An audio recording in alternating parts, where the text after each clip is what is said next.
Bismillahirrahmanirrahim. Assalamualaikum warahmatullahi wabarakatuh.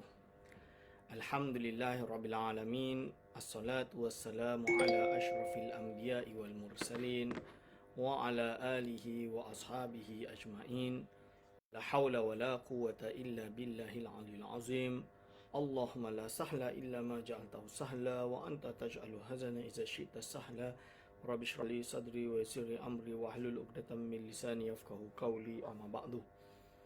Kepada yang terhormat Imam Besar Masjid Wilayah Persekutuan yang saya hormati dan saya kasihi, kepada segenap asatizah, para alim ulama, para a'immah di masjid yang mulia ini, wabil khusus kepada segenap hadirin wal hadirat hafizakumullah.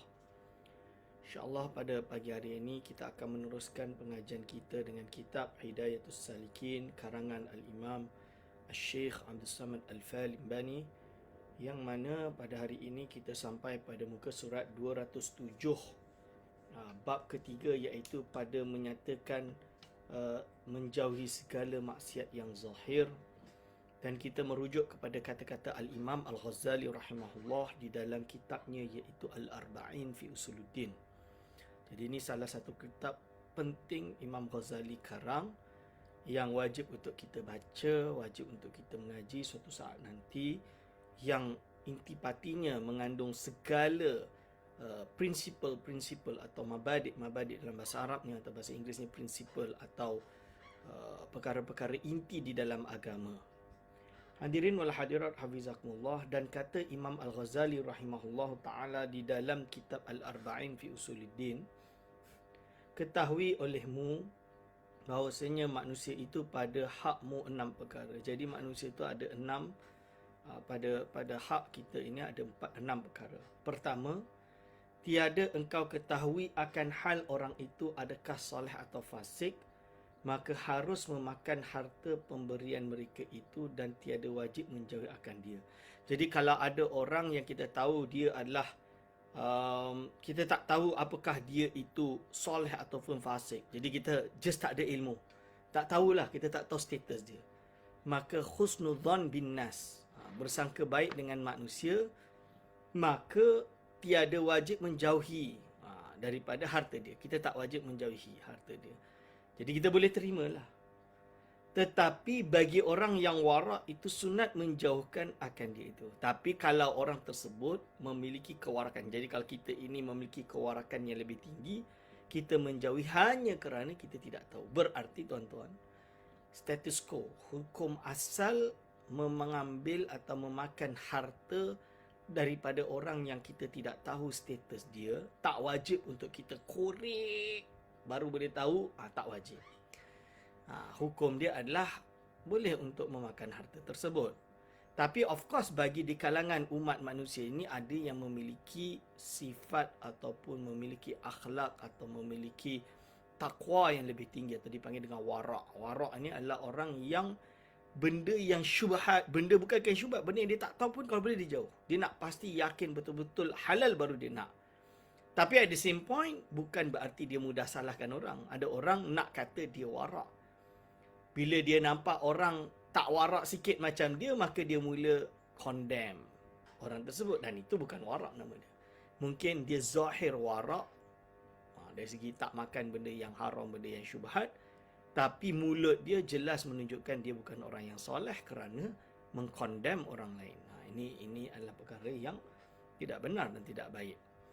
Okay. So kalau dia memilih untuk warak dan tidak memakan benda yang tidak diketahui status dia, maka sebaiknya dia jangan mudah menghukum orang juga. Dia kena warak juga dalam lidah dia. Ini makam yang sangat tinggi tuan-tuan dan puan-puan. Kita ni banyak yang masih hanya qila wa qal, berkata dan mendengar tu sahaja. Itu pun, apa kata muallif, itu pun jika tiada membawa kepada menyakitkan akan hati mereka itu, maka jika engkau jauh akan yang demikian itu, nescaya jadi sakit hati mereka itu atau jadi liar hati mereka itu, maka yang demikian itu tiada sunat bagi orang yang warak menjauh akan dia. Contoh dia, dia tak tahu, akan tapi kerana dia tidak atau dia enggan menerima pemberian orang yang tidak diketahui tersebut, menyebabkan orang tersebut akan sakit hati, akan marah dan lain-lain. Justru lebih baik dia meninggalkan kewarakan dia demi menjaga hati orang yang dia tak tahu status tersebut. Sebab takut nanti, sebab dia tak makan, orang menyangkakan bahawa orang ini orang yang fasik, bukti dia orang warak tu tak nak makan. Contoh dia, akhirnya orang yang dia, aku tak buat apa-apa, just because tak tahu dia tak nak terima harta aku, orang sangka buruk pada aku, menyebabkan dia sakit hati, ini justru meninggalkan warak. Ini, jadi sampai macam tu, susah memang urusan hati ini. Memang kita susah urusan hati ini. Kita belajarlah untuk mengajar hati-hati kita. Sakit hati mereka itu akan jadi liar hati orang itu, mereka itu, maka yang demikian itu tiada sunat bagi orang yang warak menjauh akan dia. Bahkan terkadang lazim perlu menerima akan dia kerana menyukakan akan hati manusia itu terlebih afdal. Jadi dia terima sahaja untuk menyukakan hati orang lain pada orang yang warak itu daripada menjauhi akan yang demikian itu. Masya Allah. Hadirin wa hadirat hafizakumullah. Jadi tengok macam mana ulama dulu membahas untuk fiqh hati. Fiqh hati ini. Kedua, bahawa engkau ketahui akan orang itu soleh, maka iaitu halal memakan harta pemberian mereka itu dan tiada sunat menjauhi akan dia. Jadi bila kita tahu dia itu soleh, jelas dia ini orang yang warak, orang yang soleh, maka halal memakan harta pemberian mereka. Dan tiada sunat menjauhi akan dia. Jadi tak sunat untuk sengaja menjauhi. Padahal dia orang yang soleh. Terima. Maka orang yang menjauhi akan yang demikian itu semata-mata was-was jua, bukan sebab warak. Kalau dia sengaja nak jauh, itu nama dia was-was. Jadi bukan lagi warak, tapi dah jatuh kepada was-was yang menjadi permainan syaitan. Dan ini bahaya. Ingat, orang-orang tasawuf yang kuat hatinya, dia justru tidak mudah jatuh dalam was-was. Kerana dia kena firm dengan pilihan dia. Segala dia kena berlandaskan ilmu, maka segala keraguan itu dia lawan. Dan terkadang menjauhi akan yang demikian itu jadi maksiat lagi haram. Kalau dia justru nak jatuh, boleh jadi maksiat dan haram jika membawa akan menyakiti akan hati mereka itu. Jadi orang yang nak bagi, yang soleh tadi nak bagi, hati dia sakit, itu justru haram. Sebab itu ada ulama kata menerima pemberian orang soleh atau ulama adalah wajib min haisu dari segi apa? Kerana untuk mendapat keberkatan yang memberi dan menjaga hati. Kepada menjadi liar hati mereka. Kerana menjauhi akan yang demikian itu membawa kepada jahat sangka kepada orang yang soleh. Dan yang demikian itu derhaka seperti firman Allah SWT. Inna ba'da dhanni ismun. Jadi bahawa setengah daripada prasangka. Dhan di sini bermaksud sangka, syak yang itu menjadi dosa. Sangka ini zon yang dimaksudkan di sini adalah prasangka. Okey, ketiga, bahawa engkau ketahui akan orang yang masyhur dengan zalim dan masyhur ia berjual beli dengan riba, hingga engkau ketahui bahawa segala harta mereka itu haram atau kebanyakan harta mereka itu haram seperti kebanyakan daripada orang yang zalim, maka haram memakan harta pemberian mereka itu. Jadi kita dah tahu orang yang masyhur dengan zalim dan masyhur jual beli dengan riba, sumber penghasilan dia dari yang diharamkan, kan? Atau kebanyakan kita tahu apa, idza ikhtalata, atau tidak diketahui atau bercampur bainal halali wal haram, fa ghulibal haram, maka yang di biasanya itu adalah yang haram, kan? Yang majoriti dia harta dia yang haram. Kebanyakan mereka harta itu haram seperti kebanyakan orang yang zalim, maka haram memakan harta pemberian mereka itu. Sebab itu ulama-ulama tasawuf seperti Al-Imam Al-Ghazali rahimahullah dalam kitab Ihya Ulumuddin melarang ulama yang pergi ke qasru. Qasru itu istana orang politik. Jadi bukan ulama duduk di pondok atau duduk di rumah, lepas tu datang orang-orang politik atau pemimpin-pemimpin datang menziarahi dia. Itu tak apa, kena menerima sebab tamu. Man kana yu'minu billahi wal yaumil akhir falyukrim dhaifahu. Barang siapa yang beriman pada Allah dan hari akhir, maka muliakanlah tamunya. Tapi ini terbalik, iaitu dia ulama yang sengaja mencari pemimpin, mencari ahli politik untuk kepentingan dunia dia. Ini yang ditegah oleh Imam Al-Ghazali rahimahullah di dalam kitab Ihya Ulumuddin. Bahkan dalam kitab Ayuhal Walad pun, di akhir pembahagian di akhir nasihat Imam Al-Ghazali menyebutkan bahayanya orang politik ini. Kerana apa? Dikhawatirkan kebanyakan hartanya ada yang syubhat. Kerana dia memiliki kekuasaan yang kemungkinan saja harta yang dimakan menurut Imam Ghazali, of course, adalah harta yang ada syubhat. Yang ada kerana dia mungkin ada kezaliman dalam harta dia. Maka menjauhi itu adalah wajib bagi orang tasawuf. Lebih-lebih lagi yang zahir bahawa dia itu orang yang zalim. Kalau orang yang zalim ini jadi wajib untuk menjauhi dia. Ini yang disebut kat sini. Contoh dia, kita tahu ada orang kaya ni, dia kaya raya, dan kita tahu bisnes dia adalah perjudian. Bisnes dia adalah perjudian, misalan dia. So, hasil harta dia haram tak? Haram. Apa hukumnya kita nak pergi ambil harta dia? Kalau orang tasawuf, menjauhlah. Kerana dia tahu sumber dia sumber yang tidak halal. Tapi Ustaz, macam mana kalau kerajaan yang ambil harta dia? Itu wajib. Jadi contoh dia, kalau ada harta daripada orang yang atau syarikat yang buat perjudian, lalu dia membayar harta tersebut atau memberi harta judi tersebut kepada kerajaan, maka kerajaan wajib mengambilnya dan wajib mentasarrufkan harta ni untuk maslahat umat. Oh, macam tu Ustaz? Ya, kerana apa? Kerana cara pembersihan harta adalah dengan mentasarrufkan kepada maslahat umat. Itu cara pembersihan dia. Jadi bukan dengan tasarrufkan lagi. Tasarrufkan lagi itu berarti mensalurkan lagi demi, contoh dia buat syarikat untuk membuat bisnes lain. Ini nama dia benda yang haram menjadi haram lagi. Itu tak boleh. Tapi contoh dia, kalau ada harta yang haram, malul haram, dia sebenarnya wajib kembalikan kepada kepada pemilik yang asal. Sebenarnya wajib dikembalikan kepada pemilik asal. Tapi Ustaz, nak pemilik asal macam mana ni? Orang yang judi pun kita dah tak tahu siapa yang judi tu dah. Dah nak trace pun dah tak mungkin. Dan dia dah kalah ke dah apa ke, wallahu alam lah. Susah nak trace, contoh dia. Maka harta ini, kalau orang tersebut bertaubat dan nak bersihkan harta dia, dikembalikan harta yang haram itu kepada ulil amri atau baitul mal. Bahasa yang digunakan dalam kitab Bukhiyatul Mustarsyidin, kembalikan kepada baitul mal, dan baitul mal mentasarrufkan untuk maslahat awam, maslahatil ammah. Itu cara yang betul. Tapi bukan kita nak kata judi boleh dihalalkan, tak. Bukan kita nak kata macam tu. Judi haram, tetap haram.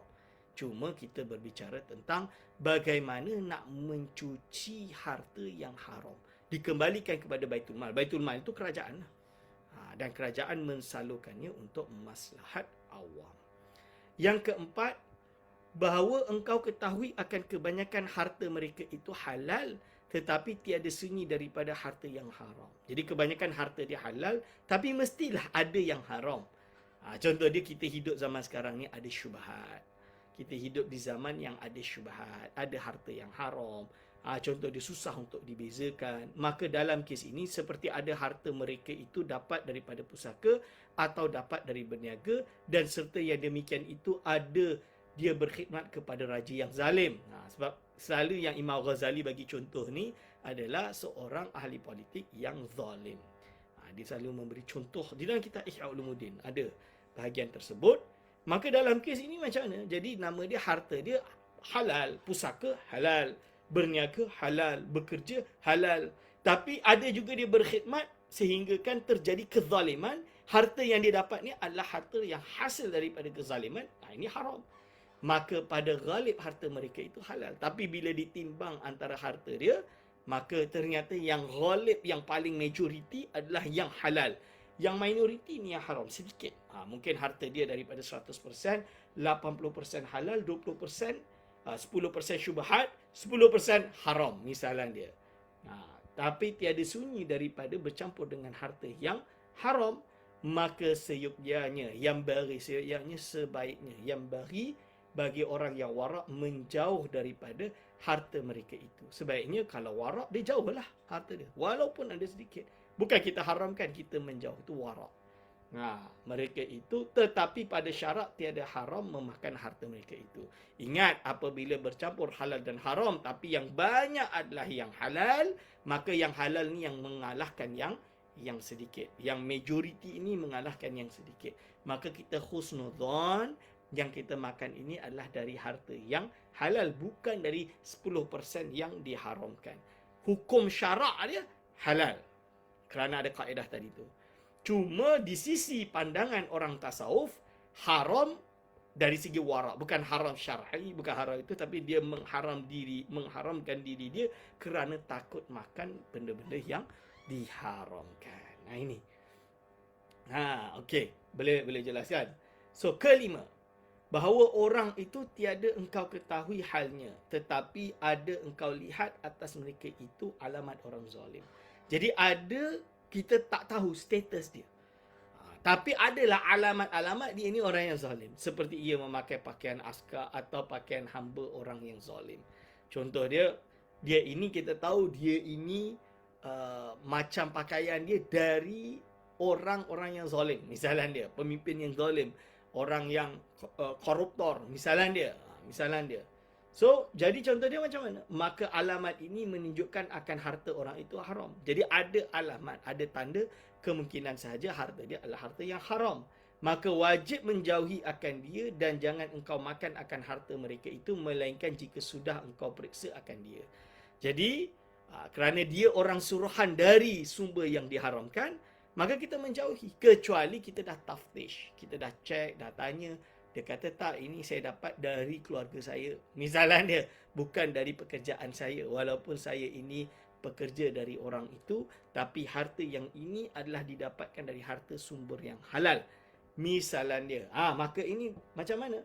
Maka jika engkau dapat pada harta mereka itu akan alamat yang menunjukkan akan halalnya, maka harus engkau makan harta mereka. Kalau tak, sebaiknya wajib untuk dijauhi. Kerana apa? Kerana kita takut dia menyalurkan harta tersebut daripada harta sumber yang haram. Masya Allah, Imam Ghazali memang sangat warak, tuan-tuan dan puan-puan. Jadi kita perlu kepada semangat dan juga perlu kepada apa yang kita panggil sebagai orang yang cuba untuk warak. Warak, pastikan. Jadi, tapi jangan ingat warak ini hanya makanan halal, bukan babi, bukan arak, bukan khamar. Bukan hanya itu, termasuk daripada makanan yang diharamkan adalah rasuah, korupsi. Ini juga perlu untuk kita jauhi, tuan-tuan dan puan-puan. Perlu kita jauhi. Kerana apa? Kerana la'anallahu rashi wal murtashi. Allah SWT melaknat orang yang memberi rasuah dan orang yang menerima rasuah. Ini. Sebab itu kerajaan kita, negara kita sekarang memerangi rasuah dengan semaksimum mungkin. Kerana bahayanya rasuah tersebut dan keharaman rasuah tersebut. Keenam. Keenam, bahawa engkau lihat pada orang itu akan alamat yang membawa kepada fasik, bukan alamat zalim. Jadi ada alamat membawa kepada fasik, bukan alamat zalim. Seperti dia melihat akan perempuan yang hilat ajnabiah. Perempuan ajnabiah, atau ada dia kebanyakan memaki orang, atau dia memakai emas atau kain sutera, atau dia meninggalkan solat. Semuanya ini alamat fasik, bukan alamat zalim. Zalim ni beza. Zalim ini adalah mencuri, mengambil, merampas harta orang lain tanpa hak. Itu zalim. Jadi menganiaya orang yang mazlum, orang yang dizalimi, menganiaya. Ini zalim. Tapi kalau hanya melakukan perkara yang dosa, ini namanya fasik. So apa? Dan alamat zalim itu seperti mencuri dan berjudi. Ini zalim. Dan menyabung ayam, judilah. Sabung ayam itu judi. Dan merampas. Merampas dan menganiaya akan harta orang dan barang sebagainya. Ada harta orang dianiaya, diambil. Ini tak boleh. Maka tilik olehmu akan orang itu. Kena tilik tu kita kaji dulu orang ni, tengok dulu macam mana. Maka jika engkau ketahui akan hartanya itu dapat daripada berniaga atau dapat daripada pusaka, atau daripada bertani atau barang sebagainya daripada usaha yang halal, maka harta mereka itu halal, tiada haram memakan daripada harta mereka itu. Contoh dia muamalah dengan orang yang bukan Islam. Jelas orang yang bukan Islam adalah kufur, dalam arti dia fasik dan kufur lah. Tapi dia mungkin bukan zalim, jadi bukan dari sumber pencarian yang diharamkan. Tapi dia ada legitimate business. Cuma dia bukan orang yang mukmin lah. Dia orang yang fasik dan kafir lah sebab dia orang bukan Islam misalnya. Boleh tak kita jual beli dengan dia? Hukum dia boleh. Harus. Dan halal harta dia kalau sumber harta dia, sumber pencarian dia itu halal. Misalnya dia jual, biasalah dia jual barang elektronik misalnya dia. Yang tidak ada sumber yang diharamkan misalnya, maka kita ambil, kita beli dan kita berniaga atau kita mengambil harta yang datang daripada dia, maka ini tidak ada masalah. Akan tapi apabila kita tahu dia ini orang yang zalim, dalam erti harta yang dia dapatkan itu hasil daripada mencuri, hasil daripada rasuah, hasil daripada korupsi, hasil daripada perkara-perkara yang jelas diharamkan, maka sebaik menjauhi. Sebab itu dulu waktu saya ingat lagi tahun 1998, 1997 sampai 8 sampai 9, waktu almarhum kiai saya masih hidup di Indonesia, di Pulau Jawa, di Kediri. Jadi ada bantuan dari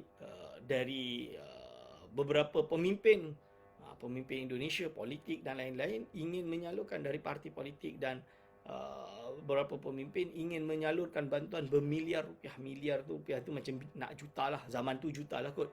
Juta ringgit kepada pondok untuk pembangunan pondok, dan of course yang diharapkan oleh mereka adalah sokongan politik dan lain-lain. Tapi kiai saya menolak. Dan dia jawab, tak apa, terima kasih, kita tak perlu bantuan. So kita yang kat bawah ni kita heran lah, orang nak bagi kenapa tak nak terima. Terima je lah. So bila dalam kelas mengajar tu, mengajar kitab nama dia An-Nasaih. Bukan. Kitab dia An-Nasaih Ad-Diniyah. Karangan Al-Imam Habib Abdullah Al-Haddad. Qutbul Irsyad. Saya ingat lagi waktu itu dia kata kalau menurut Imam Ghazali kita kena jauhi. Sebab apa? Kita tak nak harta yang haram ini diberikan kepada pondok yang suci ini. Dia kata kita takut syubhat, dia kata takut kalau benda itu ada harta yang diharamkan. Dia kata sebab apa? Sebab kebanyakan mereka ini tidak tahu dari mana tiba-tiba boleh jadi kaya raya. Ini dia bagi contoh, boleh jadi bermiliar-miliar. Padahal gaji dia sebagai seorang pemimpin tidak sampai bermiliar misalan dia. Waktu itu di Indonesia lah. So kiai saya menjauhi itu tahun 1998 kalau tak salah. Dan dia sebut tentang bahayanya tentang harta-harta yang diharamkan ini. Ini. Lalu dia kata, jadi sumber dia datang dari mana? Waktu itu saya masih ibtidak lah, kelas ibtidak tu kelas paling rendah lah. So saya tak adalah baca kitab tinggi-tinggi besar-besar, Arba'in Usuluddin pun tak pernah dengar. Ihya Ulumuddin pun baru dengar, tak pernah ngaji. Tapi di sini kita boleh tahu sumber dia, salah satu sumber dia adalah daripada kitab Al-Arba'in fi Usuluddin karangan Imam Al-Ghazali rahimahullah seperti yang saya baca ini. Okey, halal tiada haram memakan harta begitu. Dan demikian lagi jikalau tiada engkau ketahui akan hal mereka itu, maka iaitu halal seperti yang dikata oleh Imam Al-Ghazali rahimahullahu ta'ala. Okey. Bismillahirrahmanirrahim. Sekejap. Wa in kana, ni kata-kata Imam Al-Ghazali. Wa in kana amruhu majhulan indaka fahadha fihi nadharun. Lianna alamat al-fisqi ad'afu dalalatan min alamati zulmi. Walakin al-azharu 'indi annahu la yahrumu maluhu lianna dhahira yadil islami yadullu 'ala al-milki dalalatan azhara min dalalati hadhihi al-alamat 'ala at-tahrim. Yang maksud dia apa? Jika tiada engkau ketahui akan harta mereka itu dapat daripada usaha yang haramkah atau daripada usaha yang halalkah. Kita tak tahu dari haramkah atau yang halalkah. Okey. Lalu apa dia kata?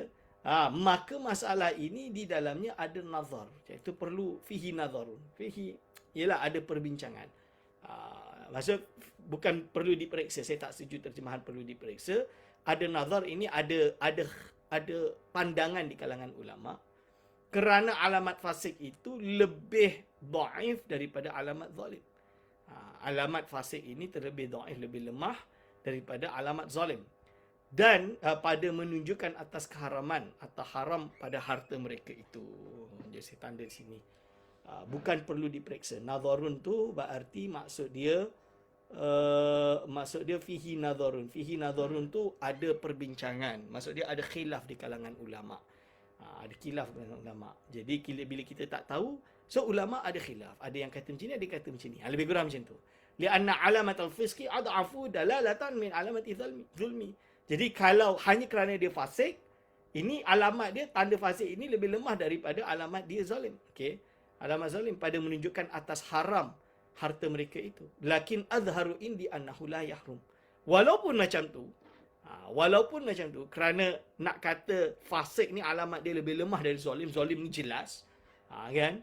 Lakin azhar, tapi yang lebih zahir bagi sisiku. Jadi pendapat yang dipilih kerana bagi pandangan Imam Ghazali ini yang lebih benar pandangan tersebut, yang lebih jelas bagi dia pandangan dia, indi annahu la yahrumu maluhu, bahawa sesungguhnya harta tersebut tidak haram. Kalau terjemah ni saya baca yang Arab teruslah. Jadi harta tersebut tidaklah haram. Kerana apa? Li'anna zahira yadil Islam. Kerana zahir, kerana apa? Kerana tangan orang Islam itu menunjukkan atas pemilikan harta yang halal itu lebih zahir. Terlebih zahir daripada alamat yang menunjukkan atas haram dia. Jadi al-aslu, kalau kita belajar qawaidul fiqh, al-aslu adalah at-tahlil, adalah haram. Asal harta yang dipegang oleh umat Islam adalah halal. Sehingga datangnya bukti bahawa dia haram. Itu.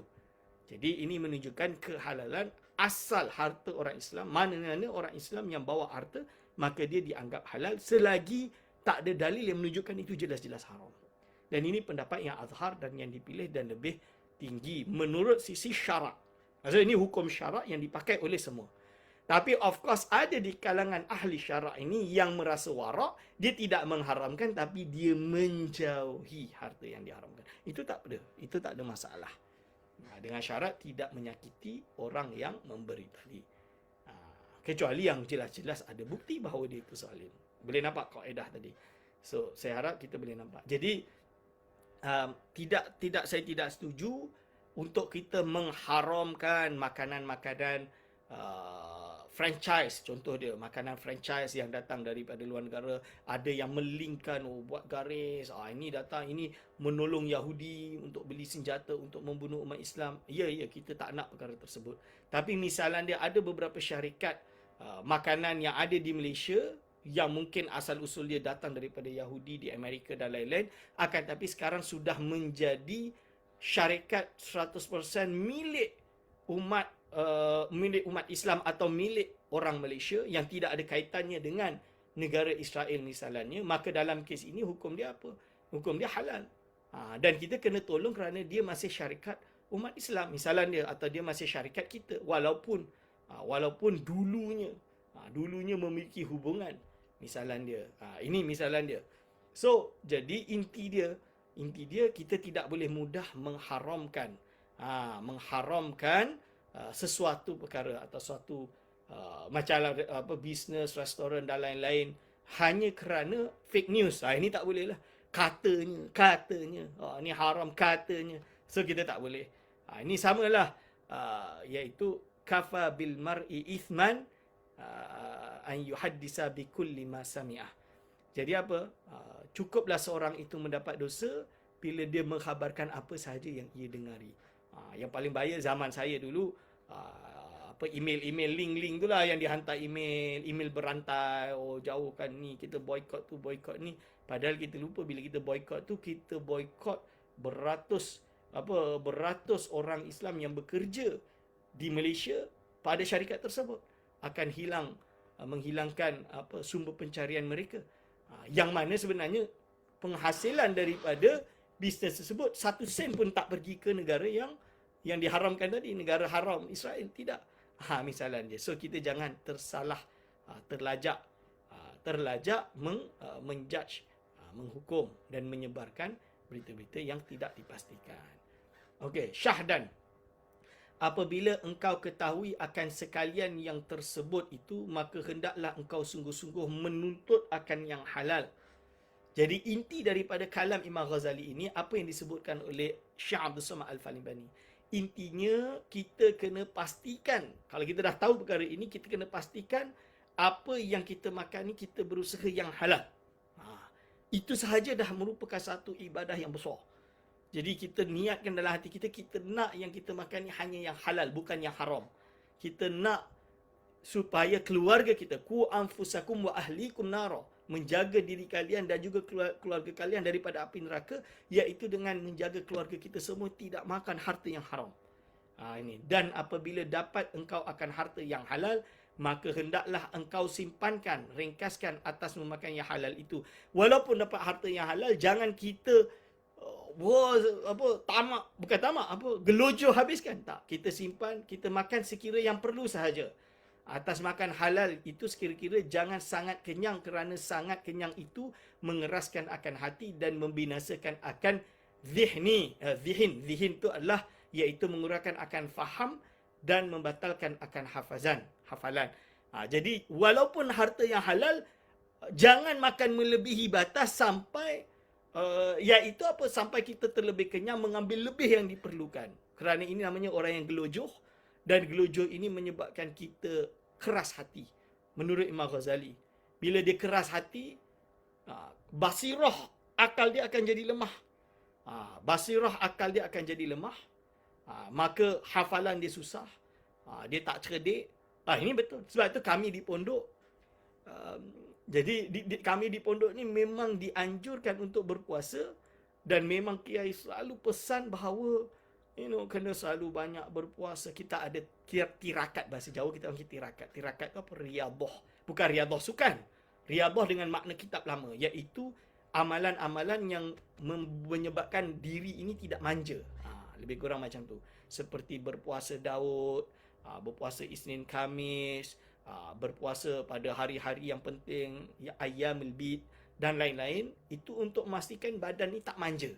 Kerana apa? Bila badan ini manja, dia akan menyebabkan malas, ngantuk, susah hafalan. Jadi saya ingat lagi, bukan nak cerdik ni bukan duk makan ginkgo biloba, bukan makan vitamin banyak-banyak, bukan. Sebab apa? Saya dah jumpa kawan saya yang memang miskin, yang tak pernah makan vitamin seumur hidup dia. Memang tak pernah tahu pun apa tu vitamin. Tapi dia hafal jauh lebih hebat dari saya. Jauh. Dia boleh hafal satu hari 100 bait. 100 bait syair Arab tu dia boleh hafal satu hari 100 bait. 20 waktu solat subuh, 20 waktu solat zuhur, 20 waktu solat asar, 20 solat maghrib, 20 solat isyak. 20 bait. Hafal laju. Sebab itu kita tak heran bila ada, maksudnya tak heran tu bukan pelik, bukan tak percayalah. Maksud dia kita percayalah. Tak heran tu maksud dia kita percaya adanya kisah-kisah ulama yang menghafal Al-Quran hanya dalam masa 4 bulan. 4 bulan hafal Al-Quran. Kerana apa? Kerana memang mereka selain makan hanya sedikit setiap hari. Jadi badan ni tak manja. Zihin tu dia punya akal fikiran tu boleh fokus. Hati dia tenang. Barang maksiat tak masuk banyak. Dan dia tak terlalu kenyang. Sehingga bila dia membaca Al-Quran tu, dia baca apa-apa, dia cepat boleh hafal. Cepat, kuat, zakat. Memiliki kecerdikan yang lebih. Ini saya bagi contoh. Di pondok tak ada istilah nak makan nasi timbun macam ni. Lepas tu, kalau kita kat Malaysia terus terang, lauk ada satu lauk, ikan atau ayam, sayur, buah, kadang ada sambal, bagi yang ada sambal lah. Contoh dia. Air manis, belum lagi air putih, tambah keropok. Betul ke tidak? Masya Allah. Itu kita makan memang makmur, memang sedap lah. Tapi kita lupa apa yang Imam Ghazali sebut di sini. Jangan makan sampai kenyang, walaupun halal. Dan ini bukan kat sini saja, boleh baca dalam kitab Ayyuhal Walad. Dalam kitab Ayyuhal Walad, jadi Imam Ghazali pun sebut. Jadi apa? Dia sebut, walaupun halal, kalau boleh jangan makan melebihi. Cukup. Sebab apa? Dia akan melemahkan daya kita. terutama bagi talabah, para murid. Ini. Jadi ini mengingatkan diri saya dan tuan-tuan semua, anak-anak kita yang belajar di pondok, di madrasah, kita sayang anak kita betul, tapi kita kena, kadang-kadang kita kena hati keras untuk pastikan, maksud keras tu tegar, hati yang tegar untuk pastikan anak kita bila belajar di madrasah, belajar di ma'had, belajar di sekolah agama, mereka berjaya, dan kita jangan manjakan dia.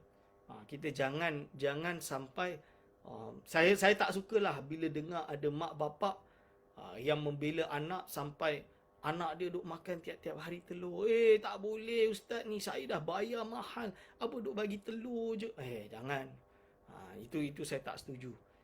Saya tak setuju. Sebaiknya biar kalau boleh dia makan nasi dengan telur je pun, nasi dengan telur je lah. Ini kita mendidik anak-anak kita supaya mereka ini kuat. Hafazan dia kuat, semua kuat. Sebab itu susah. Saya jarang jumpa di Malaysia ada ma'had tahfiz ataupun ada sekolah agama tahfiz yang berhasil melahirkan seorang hufaz yang hafal 30 juz dalam masa 9 bulan, setahun, 4 bulan, jarang. Yang banyaknya 2 tahun, itu pun hafalan rosak. 4 tahun tu dah biasa. 4 tahun baru boleh hafal. 3 tahun sampai 4 tahun baru boleh selesai hafalan. Dan betapa banyak yang hafal hafiz dapat sijil, tapi tidak benar-benar hafiz. Kerana apa? Kerana dia hafal ikut silibus. Jadi hari ini nak tasmik, dia tasmik lah satu page, tapi dia tak jaga yang belakang. Dia lulus dapatlah sijil hafiz, tapi dia tidak betul-betul hafiz. Tapi hafiz yang betul-betul hafiz, seorang yang bila dia dibuat ijazah hafazan. Ijazah hafazan tu apa? Dia baca dalam masa 1 hari, hafazan, dihadiri oleh hufaz-hufaz yang lain, tok guru dia, beberapa ustaz tok guru. Setiap kali dia bacaan, dia akan tengok berapa salah. Kalau dia tak lebih dari 3 salah, dia akan sebut mana tempat salah dia. Itu sahaja yang salah, yang lain tak ada salah, baru dia dapat sijil hafazan, ijazat. Ini yang kita cari, ini yang betul-betul hafiz. Bukan tak ada di Malaysia. Banyak di Malaysia. Tapi sekarang yang banyak adalah di kalangan kawan-kawan daripada madrasah tabligh. Itu saya tahu kawan-kawan saya memang Masya Allah dalam bab ini mereka jaga. Dan mereka memang zuhud. Jadi saya ingat saya pergi di madrasah di Sri Petaling, di Sri Petaling kat sana. Dulu pernah saya pergi, dan bila makan pun diorang makan sedia adanya. Dekat dulang tu nasi dengan telur sahaja. Misalan dia dah biasa dah. Kadang-kadang nasi ada ayam, okey, dengan ayam sahaja dah. Tak ada benda lain misalan dia. Itu pun kadang-kadang lebih banyak sederhana, dan mereka betul-betul hafazan, dan mereka tak fikirlah SPM ke PMR ke apa, mereka tak fikir urusan dunia ni, yang penting hafal dulu. Dan ternyata terbukti mereka lebih berjaya dari orang yang masuk integrasi ini, sekolah integrasi kerajaan, ma'had tahfiz sains lah dan lain-lain. Mungkin nak keluarkan seorang doktor yang juga hufaz, tapi akhirnya hafaz pun setakat sijil sahaja, tapi tidak hafaz benar-benar, atau memang hafaz benar-benar tapi masih tidak berjaya dalam ilmu moden dia, atau mungkin ada yang berhasil dua-dua tapi sangat sedikit, dari 100 murid mungkin hanya 1. So ini benda-benda yang perlu kita renungkan supaya kita membetulkan balik sistem pendidikan kita menjadi pendidikan yang lebih berkualiti dalam urusan agama. Saya tak kata urusan yang lain, tapi ini adalah urusan agama, ni yang bidang saya, yang saya nampak. Wallahu alam. Dan memberatkan anggota daripada berbuat ibadah dan daripada menuntut ilmu, dan membawa kepada segan pada mutalaah kitab. Betul. Makan sedap, kenikmatan dunia ini lebih, sehingga kan malas ibadah. Yalah, duk kenyang. Bila kenyang, bangun sebelum subuh nak tahajud pun malas. Ini bahaya tuan-tuan. Tak bangun tahajud, aduh, ini penyakit. Penyakit. Kita boleh sedar tak? Cuba kita renungkan bagi yang tak biasa tahajud, tapi bulan Ramadan dia tahajud 30 hari dia, alhamdulillah, bagus. Cuma kenapa bulan Ramadan mudah untuk dia tahajud? Sebab dia puasa. Sebab dia kena bangun untuk sahur, alasan dia. Tapi bukan hanya itu, tapi kerana dia ada puasa. Bila puasa dia kurang makan, maka dia mudah untuk bangun malam. Orang yang dah tua, dia makan dia sedikit. Sebab dia nak jaga kesihatan, nak jaga apa, makan dia sedikit, maka dia lebih mudah untuk tahajud sebab dia tidur dia dah sikit. Semakin tua, tidur dia hanya 3 jam, 4 jam, 3 jam, 5 jam paling banyak lah. Tapi kalau tambah tua, tambah banyak tidur, banyak berdengkur, banyak apa, itu alamat na'uzubillah min zalik lah. Ini. Jadi kita kena faham benda ni. Memang betul dari segi perubatan orang yang tua justru kena banyak istirahat, betul. Tapi kalau banyak tidur tanpa ada ibadah, tanpa apa, otak ini macam otot. It's like a muscle. Jadi kalau otak ini tidak digunakan, maka dia akan semakin lama semakin lemah dan akhirnya dia akan jadi pikun, dia akan jadi banyak perkara-perkara yang lain. Ini salah satu teori dari Tok Guru saya, iaitu Kiai Haji almarhum Sahal Mahfuz, dia ulama besar Indonesia, ketua Majlis Ulama Indonesia waktu dia masih hidup dulu, meninggal 2014. 2014 dia mengarang kitab bahasa Arab banyak. Dia alim kabir. So waktu saya mengaji dengan dia, umur dia dah 80 ke 70, akhir 70-an kalau tak salah. Dia dah tua. Tapi dia mengajar tu masih keluar bait-bait syair yang dia hafalkan waktu dia masih sekolah rendah. Waktu dia umur sekolah rendah, maksud dia 9-10 tahun. Dan saya ingat lagi, saya tanya dia, Syekh, Kiai, kenapa hafazan masih ingat? Pada pelajaran yang disebut tadi itu, saya baru je hafalkan 7 tahun yang lepas. Waktu tu 7 tahun saya dah dekat pondok. 7 tahun lepas saya hafalkan, tapi saya dah lupa dah. Tapi dia masih ingat. Dia kata, kerana otak ini seperti otot. Dia kata, otak ni macam muscle. Kalau kau tak latih hafazan kau, hilang lah. Dia kata, dia lembik lah. Jadi otot kan, muscle ni kan orang yang dah biasa angkat berat. Kalau dia dah tak angkat, muscle dia hancur dah. Dan dia akan justru tambah teruk, tambah sakit. So dia kata kita kena praktis. Sampai tua praktis. Hafazan tu kena ulang-ulang. Jadi saya setiap kali mengajar, saya mengajar semua pelajaran yang dulu saya belajar. Supaya apa? Supaya saya tak lupa. Saya ulang. Cara ulang saya mengajar lah. Saya tak ada time. Maka bila mengajar tu, hafazan saya sentiasa ulang, sentiasa keluar. Itu dia sebut. Ini kita kena latih diri kita. Jadi walaupun dah tua, jangan berhenti mengaji. Malulah dah tua mengaji. Tak, mengaji je. Mengaji, baca Quran, masuk mengaji, ikut hadir pengajian, penuhkan harian dengan pengajian, siang pagi malam, tak apa. Berwirid, nak buat apa lagi? Apa lagi yang kita cari di dunia ni? Apa lagi yang kita nak? Kita dah tua kan? Apa lagi yang kita nak? Kita kena ingat, sampai waktunya kita padam, sampai waktunya kita gone. Ni nak membentuk nama, Ustaz. Bukan harta saya dah ada, tapi nama ni saya tak ada. Manusia meninggalkan nama kan. Haiwan meninggalkan belang, manusia meninggalkan nama. Apa dah peribahasa tu? Jadi dia nak meninggalkan nama. Kalau itu niat dia, maka niat dia dah tak ikhlas. Niat dia dah tak betul. Kerana dia masih mencari pencapaian duniawi. Ulama dulu kalau mengarang kitab, bukan sebab dia nak nama dia terpahat. Dia mengarang kitab supaya ilmu tu tak hilang. Imam Al-Ghazali dia ada satu kitab yang dia karang, dia tulis kat kitab ni, aku tulis kitab ni di akhir umur aku. Kenapa? Sebab apa? Aku tahu umur ni kejap lagi dah tak lama dah. Kejap lagi aku dah padam dah. Tapi ilmu yang ada pada aku ni terlalu banyak yang aku belum sampaikan dan aku takut dia hilang. Bila aku mati, ilmu tu dia hilang, tak boleh sampai kepada korang. So aku tulis kitab ni dan aku bagi kepada kau. Kau jagalah baik-baik ni. Dan jangan kau bagi kecuali orang yang layak untuk membacanya. Dia sebut macam tu, Imam Al-Ghazali rahimahullah. Pada hari ini tak, kita berusaha untuk mencorak nama, soaring outwards. Kan? Nak naik biar nama ini terkenal. Itu urusan duniawi, tuan-tuan dan puan. Tapi kita takut nama kita terkenal tapi kita nifaq. Ini bahaya. Munafik, ini bahaya. So biarlah nama tak penting. Yang penting ilmu ini boleh sampaikan, selesai. Yang pingin belajar bukan kerana mencari nama, tapi kerana mencari ilmu. Kalau mati dengan ilmu, alhamdulillah, derajat kita lebih tinggi daripada orang yang tidak berilmu. Kan Allah SWT berfirman, beza orang yang berilmu dengan orang yang tidak berilmu. Orang yang berilmu ini derajat dia lebih tinggi. Allah SWT angkat derajat dia lebih tinggi daripada orang yang tidak berilmu. Ini yang kita nak, insya-Allah. Okey. Dan lagi, sangat kenyang itu menggerakkan akal syahwat kepada perempuan dan menolong akan tentera iblis. Betul, bila dia kenyang, syahwat dia semakin tinggi. Maka dia menyebabkan macam-macam perkara yang tidak baik mungkin terjadi. Na'udzubillah min zalik. Sebab itu, hadis sahih, Rasulullah SAW bersabda, Kalau engkau dah teringin untuk kahwin, maka kahwinlah. Tapi kalau engkau tak mampu nak kahwin, tak mampu, tak ada duit lagi, tak ada mahar, kalau kahwin tak boleh nak sustain keluarga, atau lain-lain misalan dia, falyasum, maka puasalah.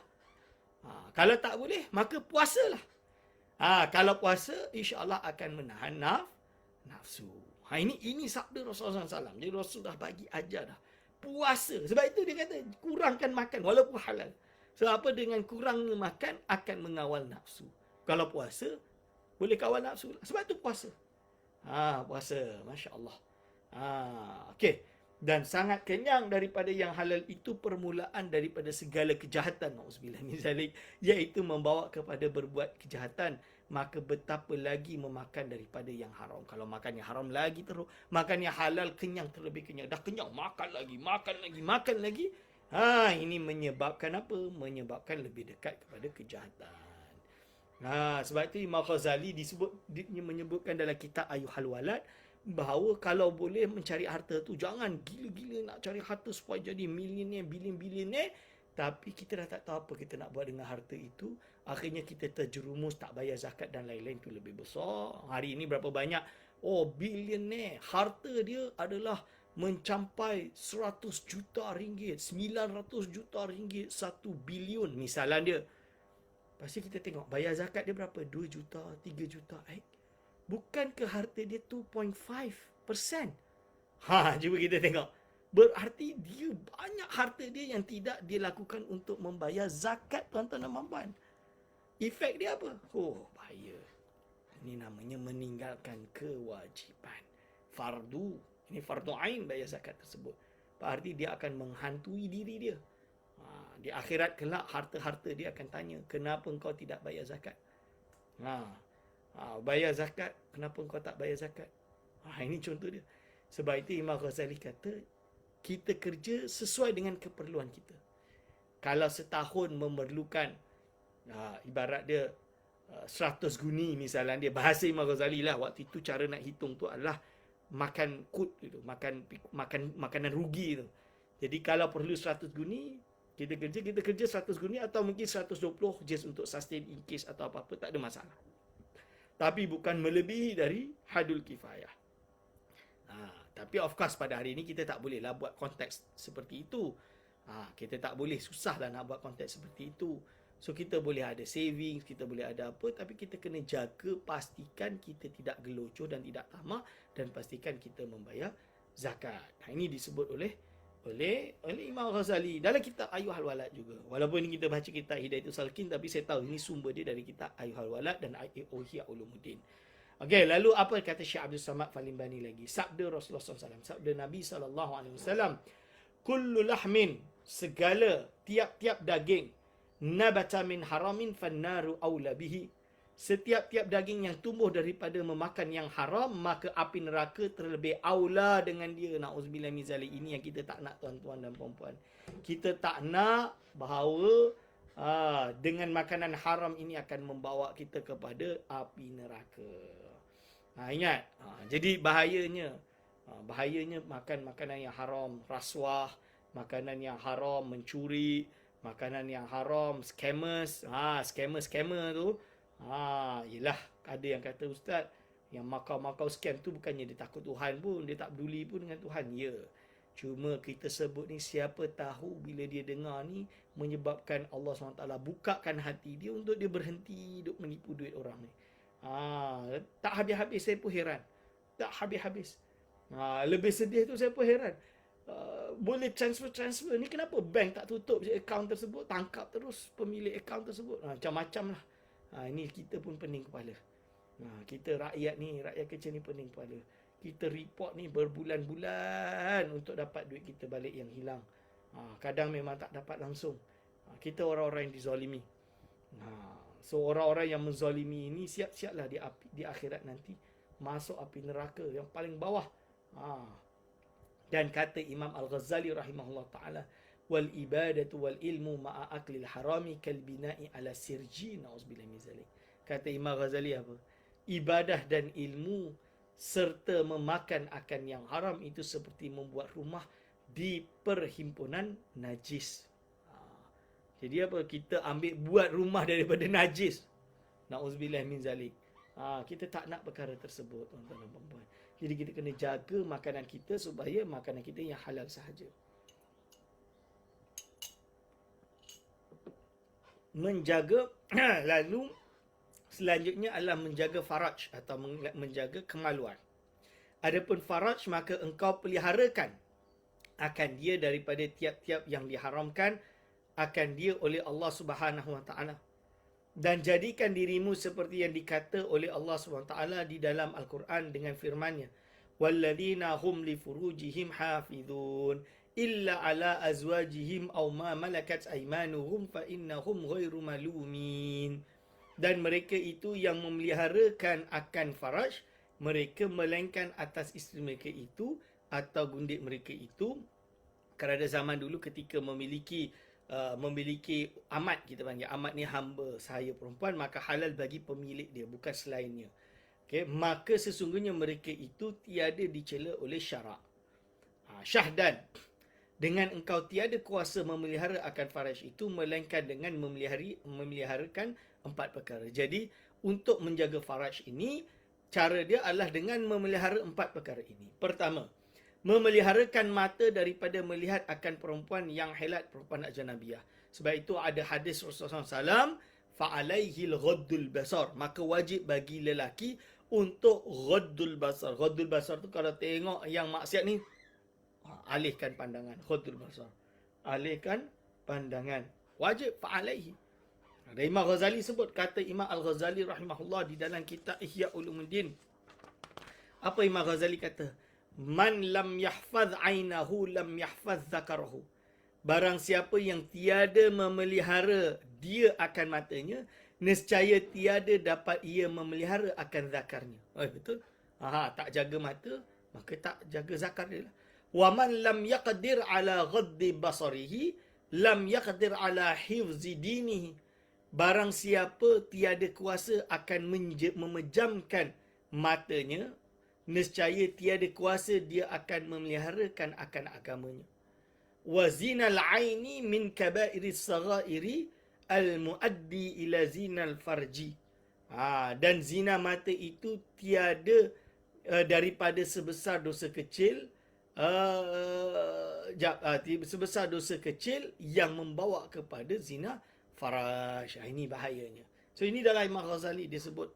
Jadi sebab itu Rasulullah SAW pertama sekali memerintahkan kita untuk menjaga mata dari melihat perkara yang haram, menjaga telinga dari mendengarkan yang haram, menjaga tangan daripada mengambil yang haram. Kedua, memeliharakan akan hati daripada memikirkan akan perempuan yang ajnabiyah, yang helat. Jadi perempuan yang selain daripada yang dihalalkan. Ini kita kena jaga hati kita, jangan fikir benda tersebut. Ketiga, memeliharakan akan perut daripada memakan perkara yang syubhat. Sebab makan benda yang syubhat akan membawa kepada perkara yang haram. Perkara yang haram akan membawa kepada perzinaan dan ini diharamkan. Na'udzubillah min zalik. Minum khamar misalnya dia, makan perkara yang haram akan membawa kepada yang diharamkan. Keempat, memeliharakan perut daripada sangat kenyang kerana sekalian yang demikian itu menggerakkan akan syahwat. Ini yang telah dijelaskan pada yang tadi. Menjaga tangan, tuan-tuan. Adapun kedua-dua tangan, maka engkau peliharakan daripada memalukan akan orang Islam dan daripada mencapai harta yang haram. Dan engkau peliharakan pula daripada menyakiti dengan kedua-dua tangan itu akan sesuatu daripada makhluk Allah. Jadi kita jangan gunakan tangan ini memalukan orang Islam. Kalau zaman dulu memalukan orang Islam ni, bila ada orang yang lebih lemah dari kita, kita tampar dia, kita hina dia di depan orang lain. Ini tak boleh. Atau tangan ini, tangan contoh dia kan, tangan ini zaman sekarang kita troll orang, kita buruk-burukkan orang dekat media sosial, kita hina orang dalam media sosial. Ini bahaya, tuan-tuan. Jangan. Jangan. Okey. Lalu apa dia kata? Atau daripada mencapai harta yang haram, mencuri, rasuah dan lain-lain. Peliharakan daripada menyakiti dengan kedua-dua tangan itu akan sesuatu daripada makhluk Allah.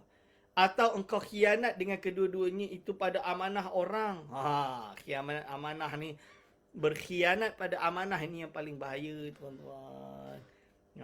Kita diberi kewajipan, diberi amanah, kita khianat, ini bahaya. Cuba kita tengok harta kita. Jangan kita sampai berkhianat amanah orang atau kepada pertaruhan orang, dan engkau peliharakan pula kedua-dua tanganmu itu daripada menyurat akan sesuatu yang tiada harus menuturkan akan dia. Jadi jangan kita tulis benda yang diharamkan.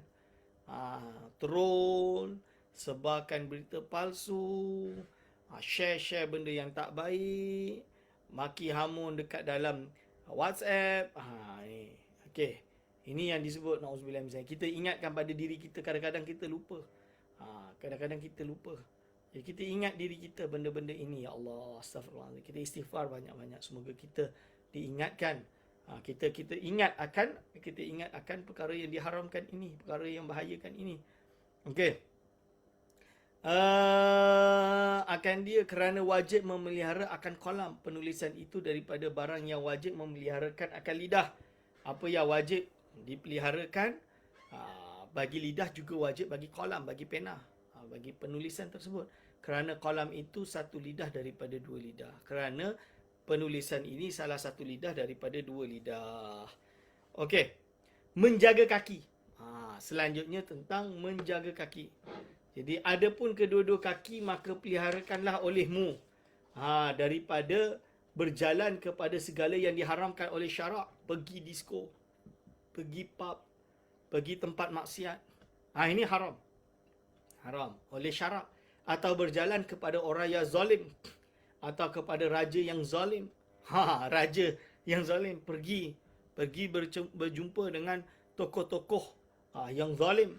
Kerana pergi kepada raja-raja yang zalim itu dengan tiada darurat, keperluan mendesak yang sangat, atau dengan tiada hajat yang memberi maslahat kebaikan pada akhirat atau kepada agama, itu menjadi maksiat lagi haram. Seperti kata Imam Ghazali. Ini yang saya sebut tadi. Imam Ghazali sebut dalam kitab Ihya Ulumuddin. Fal mashyu ila salatin. Berjalan kepada pemimpin atau sultan yang zalim, maksud dia. Az-zalamah. Maksud dia sultan yang zalim ni pemimpin yang zalim lah. Hari ini, konteks hari ini seperti ahli-ahli politik yang zalim. Min ghairi daruratin, dengan tanpa darurat. Wa irhaqin, iaitu apa? Dan tiada hajat. Itu adalah maksiatun, adalah sebuah maksiat. Maka itu adalah suatu maksiat. Okey. Kabiratun, yang besar. Fa innahu tawadu'un lahum. Kerana berpergi kepada ahli politik atau pemimpin yang zalim tadi, tawadu'un lahum, adalah suatu bentuk merendahkan diri kepada mereka. Wa ikramun lahum, dan memuliakan mereka. Ala zulmihim, atas kezaliman mereka. Ini bahaya. Sebab itu terutama para ulama. Sebab itu ulama jangan pergi kepada pemimpin-pemimpin politik yang zalim. Wa qad amara Allahu bil i'radi anhum.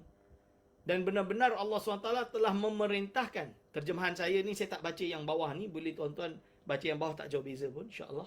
Wa qad amara Allahu, Allah SWT memerintahkan bil i'radi anhum, untuk berpaling daripada mereka.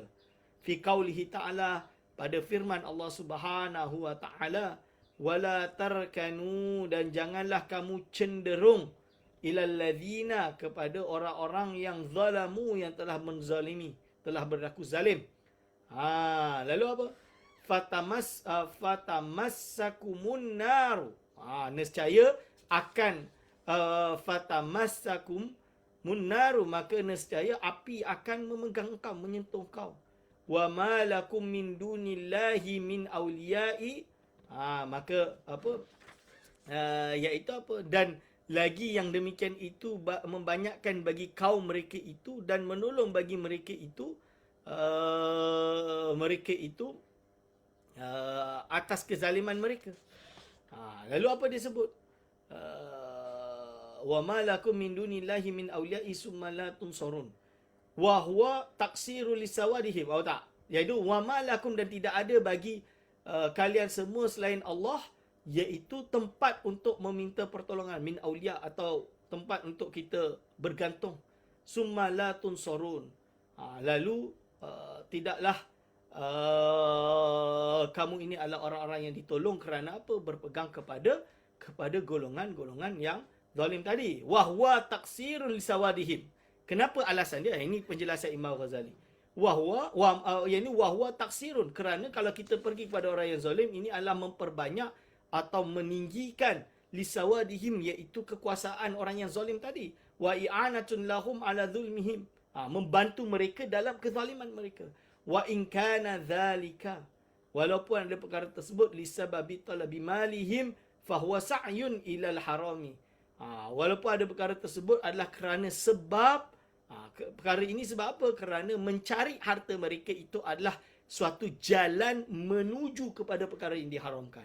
Waqad qala sallallahu alaihi wasallam, dan benar-benar sabda Nabi sallallahu alaihi wasallam, man tawadha'a li ghaniyin, barang siapa yang bertawaduk kepada orang yang kaya, salihin yang soleh, dhahaba thulutha dinihi, maka hilanglah 1/3 daripada agamanya. Ini orang yang bertawaduk kepada orang yang kaya, yang soleh sahaja, hilang daripada dia 1/3 agamanya. Wahadha fi ghaniyin salihin, ini adalah bagi orang yang kaya yang soleh. Fama zannuka bil ghani zalim, apa sangkaan engkau dengan orang yang kaya tapi zalim? Maka tentulah lebih parah. Hadirin wal hadirat hafizakumullah. Jadi ini mengingatkan kepada kita untuk menjaga diri kita dari perkara-perkara yang diharamkan. Semoga insya-Allah kita ini dapat mengikuti apa yang telah dinasihatkan kepada kita oleh Syekh Abdul Samad Al-Falimbani. Aku qauli hadza astaghfirullah li wa lakum. Insya-Allah kita akan sambung pengajian kita pada minggu hadapan. Insya-Allah minggu hadapan ada kalau tak salah. Saya tak ingat minggu depan ada, mungkin minggu yang setelahnya waktu musim haji, raya haji nanti yang kita ada cuti. Okey, dan kita akan masuk pada bab keempat, pada menjauhi segala maksiat yang batin, iaitu maksiat yang ada di dalam hati. Jadi kita dah habis maksiat yang ada secara zahir.